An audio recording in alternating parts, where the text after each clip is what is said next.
how'd you like handing out the ball to Steph? Can you tell me that story? Because I know you handed the ball to him, but like, well, was not it the to game him. ball? I didn't hand him the ball. I handed the ball to the ref. Oh, okay. Okay. Okay. So you want the story from the start? I want the story from the start. From like the whole like just the story of like going there, or like how I got to that point. Like, I mean, whatever you want to tell, bro. okay, so I mean, I'm down. local people that are gonna listen to this, everybody knows. Like everybody knows about this what I had this past year. So anyway, for people who don't know, I got cerebral palsy, right? And I love basketball, and I played all 4 years of high school, and senior year finally made it to the varsity team. Anyway, so there was a few like a photographer that had retired at a few of the games, and he used to work for the Oregonian, but he was old. Well, he's elderly. I shouldn't say old. He's elderly, and he retired, and he was taking photos of our games and like watching them and stuff. He calls this other guy, or this other author. His name's Tom Hallman. Shout out to him. Great author. Shout out to my guy. Shout out to the boy. And he calls him and he said, you gotta write an article about this kid, about him playing basketball and having cerebral palsy. And he told Tom, if you don't do it, I will come out of retirement and do it myself. Okay, so Tom, in his busy schedule, that's why it's a big shout out to him for making it happen. He fits it in, writes this article. He calls me. He gets a bunch of questions answered for me. Gets a story. Calls my parents. Talks to them. Talks to my coach Eric White, and a few other people, a few of my friends that play basketball with me, and gets a whole story put together. Well, he tells me he's gonna release this story, and it could possibly be front page of the state paper, the Oregonian. And I'm like, no way, that's crazy. Like the Sunday Oregonian, like the one that everyone reads. And so it comes out, and I get a text from my old basketball coach, actually. He's texted me, he's like, great article about you I read in the Oregonian. And I'm like, oh, I didn't even know it was out yet. It was like the morning of, and I was like, oh, where'd you see that? He sends me the link. It's on the online version. So I call Tom, and I'm like, hey, I saw it was out online. And I'm like telling him thank you for writing it. It's an awesome story. Go read it, by the way. And I'll provide the link if anybody wants it. I'll provide the link, but if you haven't read it, and so I tell him thank you and all that, and he goes, yeah, no problem. This was on Saturday, and he said the paper version will be out tomorrow morning. So Sunday morning. Yeah, Sunday morning. Okay. At the time, and I tell my moms, and we're on vacation at that point, and we make a plan, get up early, go to the gas station and get the Oregonian. By the way, the Oregonian costs like $7 just for the paper. That's taxing. That's ridiculous. That's just a side note.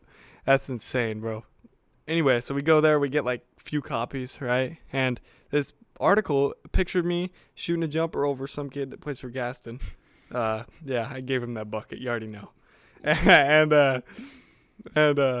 it's a picture of me, and that's front page, and it said cerebral palsy can't stop him, or something like that. I can't remember the title off the top of my head.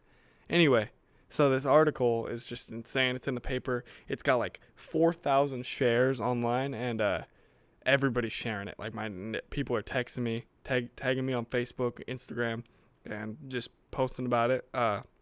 Anyway, after that, I'm chilling. It's Sunday night. I get a call from Tom, and he's like, I just got an email from a guy that read your article. He works for an insurance company in Portland. And okay, actually, back up. Sorry. Back up. A little bit of context. So there's a picture of me in there, and I'm standing in the Oracle Arena with my mom and sister sorry, my voice just cracked. But when we went there to tour. The Oracle Arena is the Golden State Warriors' old arena, so my favorite basketball team. And there's a picture of me standing in their arena. And it talks about me being a Warriors fan, Steph Curry being my favorite player in the article. So, just had to give that little bit of context so the rest of the story wouldn't make sense. And so I get that call from Tom, and he's like, there's a guy that read your article, and he saw that you're a Warriors fan, and he has season tickets to the Blazers. Well, it just so happened that Thursday night coming up, the Warriors were coming to play the Blazers in Portland. And he said he's got his season tickets, and he wants to give you his tickets to the Warriors game, you and a guest. And I said, okay, that's awesome. And so I got a hold of the guy. His name's Mark Baker. Shout out to him. That's my homie. We've hung out since, and we've done some other cool things together. He's a great guy. And anyway, so I get a hold of him. Super cool guy. He gives me all the details.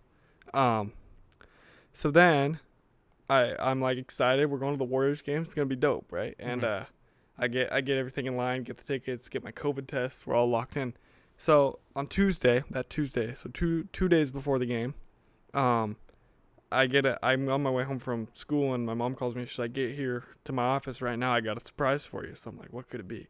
Well, I get there, and she calls Tom, and Tom tells me that the Warriors PR guy, the actual Golden State Warriors PR guy, Raymond, shout out to him too. Third shout out. That's my other homie.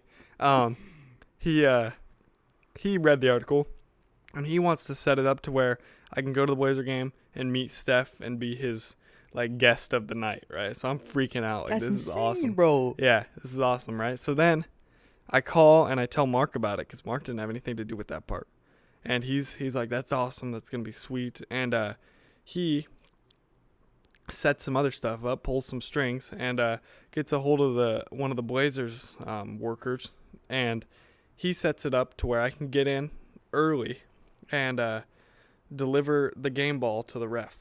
So, excuse me again, my bad. We get there. I talk to sorry, I'm jumping all over the place, but we get there, and I talk to the Warriors guy, and he had set it up to where I can go down on the court before the game and watch Steph warm up and be like super close to him, like from me to you, and just sit there and watch the whole thing. Well, so I go down and I do that, and then I got to go and I got to get ready to get the game ball and deliver it to the ref. So I go up and meet with the guy, and we go downstairs to the floor, and I get onto the floor, and I'm with a cheerleader and another Blazers cheer guy. Oh, cheer guy. Yeah, well, one of them was a girl, but then a cheer guy too. And so then we're like chilling. I'm talking to them. They're super nice, and we're waiting, and I'm like right there on the floor watching all these players warm up. Well, then I get to go. They hand me the game ball. I go to mid-court, and I meet the ref, shake his hand, take a picture with him and the cheerleader, and give him the ball. That's a super great experience. And then we go watch the game. Game's awesome. Warriors win by 30. Shout out to them. Let's go. And fourth shout out to them. Yeah, fourth shout out to the Warriors. Yeah. And so then after that, we go down on the floor after the game. I got these passes. It was actually we got it set up to where I could have two guests. So it was me, my mom, and my dad. And we go down. We got these passes to get back in the tunnel where the players walk in after the game. So we go down there. We're standing there. Oh, another part I forgot. I left out. The guy, Mark, the guy that got me the tickets, he had a connected Under Armour, and he got me the brand new Curry shoe for free. Woo.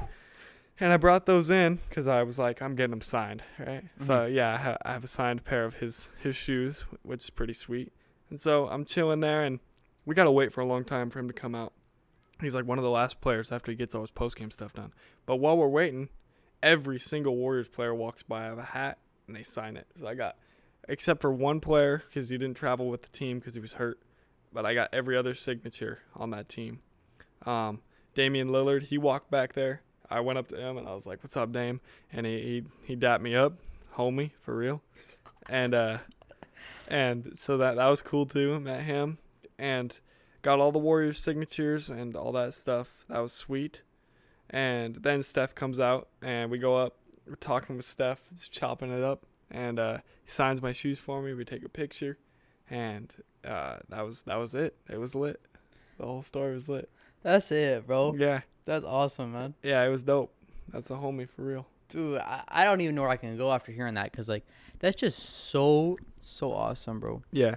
Were you at all nervous when you were meeting him, or were you just, like, so in the moment, chilling? I was in the moment, but I was also nervous. My adrenaline was going. Oh, my God, like, I bet. I can't even really remember the conversation that we had, to be honest with you. With you and Steph? Yeah, like, I can't tell you how it went. I mean, it was good, but, like, I can't tell you what we said to each other, you know. Yeah. It was just, like, such an in-the-moment experience, for sure.